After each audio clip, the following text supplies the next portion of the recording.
Welcome back to Grace Junction Homestead. I'm April, and I'm in the garden for a second. So I got a lot to do today, but I thought, you know what? I haven't shown them my garden in like a month. So here you go, guys. All right, so our trellises are really starting to fill up. That's nice. Zinnias are in bloom, aren't they pretty? Got a little bit of wilting going on. That's all right. Aren't these pretty? I plant these here just for the sake of attracting pollinators. And you know what else they do? That is really awesome.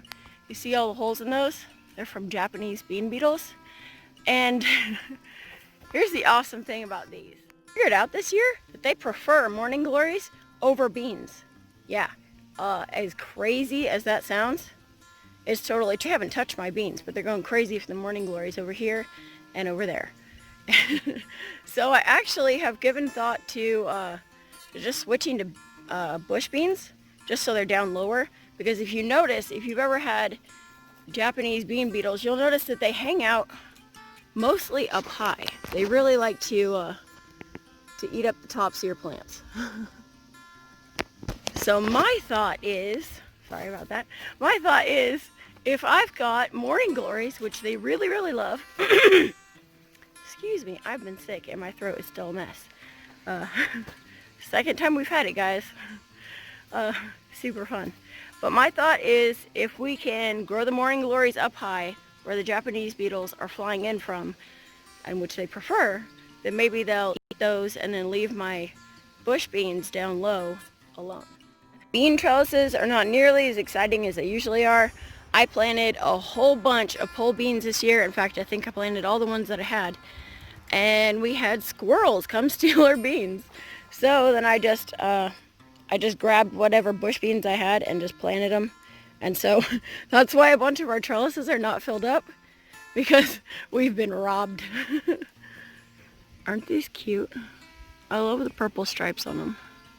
I want to say these are a rattlesnake bean. I think they are. I'm not 100% sure. I don't know. I plant so many kinds that I just don't remember.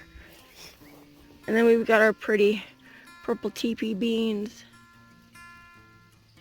Okay, these are not the purplest. But they can be really pretty. Our kale's still going strong. Tomatoes are doing good. We had to put up chicken wire around a whole bunch of the outside because the chickens were running around the outside eating all our fruit. Just as soon as it would start turning a little bit yellow, they'd go ahead and start eating on it, and we weren't getting any tomatoes. So, oh, Royce has been loving these. They're black cherry tomato. Yeah. I mean, his favorite is the atomic grape, but he likes those too.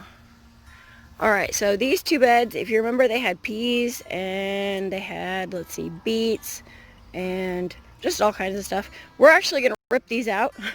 Both these beds, that's why they're so weedy, because we're just going to rip them out.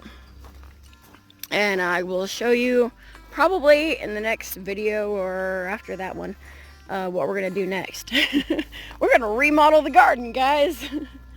Look at these monsters. Aren't those awesome? Oh, they just scream at me like make fried green tomatoes. It's messy as usual. All the potatoes have been pulled. We've already harvested all those.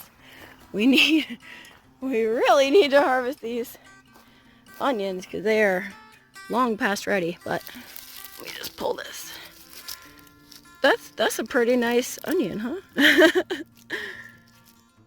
I'm really excited about these because I've never successfully grown an onion. I think I've tried, this might be the third time I've tried growing onions. And they always got, I don't know, they get about like this, you know, just bigger than the onion set. And they would just kind of just flop over and die on me. I don't even know what I'd do wrong. But we actually have a crop of onions this year, so I'm super excited. And then this year, for the first time ever, I am going to plant garlic in the fall.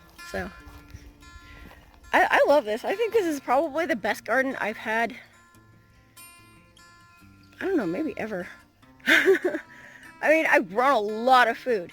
I have grown way more than what is being produced in this garden right now, and probably way more in years past than I will produce in this year, as far as, you know, volume of food. But I'm having more success at growing what I'm growing, and finally I think learning enough. I think I've accumulated enough knowledge that I can, you know, put it to use. Let me show you the downside of growing tomatoes on this size of fence. It gets stuck in there. We have tried really hard to keep an eye on this, and we probably could save this tomato at this point because it doesn't look like the bugs have found it yet, by just nipping these, you know, cutting it out. But yeah, it's a pain. We lose quite a few tomatoes because we've used this side of fence. Eventually, I want to switch to homemade fencing. But we got weeds in our aisles over here, guys. But our melons look happy. Oh, hey, we got a little fruit. Nice. I don't know what kind of melon you are, but you are some kind. Look at that. This is probably a watermelon of some kind. I planted a bunch of varieties out here, and I had kids help me, and they did not. Well, I came out here and found all the labels just laying around. We lost everything in this bed. It was full of like fancy pumpkins. And let's see, what was it? Bacterial wilt, I'm pretty sure, was what got them. And I mean, they looked awesome like this, except more, so much more.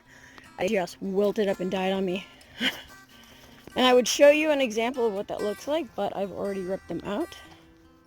I can tell you that one telltale sign with that is, you know, it's going to come from cucumber beetles. So if you don't manage them fast enough, then they spread disease. So you're going to end up with a bacterial wilt. And the way that I figured out, or the way that I kind of confirmed what it was I pulled up the plants, and if you look at the roots or the stem just at the ground, well, usually for one it'll be mushy, but that can happen with vine borers. But what doesn't happen with vine borers but does happen with bacterial wilt is you'll have this like oozing, almost cottage cheesy stuff coming out of your stem or around your roots, and that's the bacteria that is like stopped up and destroyed your plant, and it's kind of gross. So now I have to tear out that entire bed, and which, due to next year's plan, we were going to do anyway, but I have to, you know, tear it out and go dispose of that soil because now the soil's infected. And it is in some other places where I grew cucumbers, and that got, you know, bacterial wilt, and the ground's infected there too. But so I'm gonna have to dig out a bunch of soil and replace it, which is fine because we're gonna remodel the garden. I am so excited. Here I am, it's only like beginning of July, and I'm like super excited about next March. I might be a little bit crazy. I'm always looking ahead though, you know? I'm just weird like that. Anyway, let's look at these squash. Oh, I've had such productive squash plants this year. The zucchini hiding in here is getting pretty big. We don't have as many of these as we do of the round ones, which actually we have a lot of these plants. See, there's another one. We have a lot of yellow squash, like a crazy lot. But I find that the round zucchini are much more productive than the regular green ones. Like, you know, store-bought kind of, I don't know, what is the name for those? I can't remember. We've got so many of these. We like to bread and fry those up nice and crispy, like with the same recipe you would do with like fried chicken. This is amaranth, isn't it pretty? These, oh, they're so productive. I love them. We got dill. Isn't that a pretty flower? I just think it's pretty. We're not even using the dill for anything this year, except we're just kind of enjoying growing here. Let's look at the peppers. Oh, so many varieties of peppers this year. I've only ever grown like jalapenos, just a little bit of jalapenos, and bell peppers. Look at these. They're getting pretty, and we've got quite a few on here. Pretty happy with that. This is a red giant Marconi, I think. So we're gonna stuff these things. Some are bigger, some of them are smaller. But yeah. Stuff them with some goat cheese. Yeah, can you see that? Beautiful. It's gonna be so good. So good. We need to make more mulch really bad. I have a wood chipper and I need to put it to use. Look at these. Oh. That's a beautiful bell pepper. Lots more tomatoes. We've got banana peppers down here. Been snacking on those.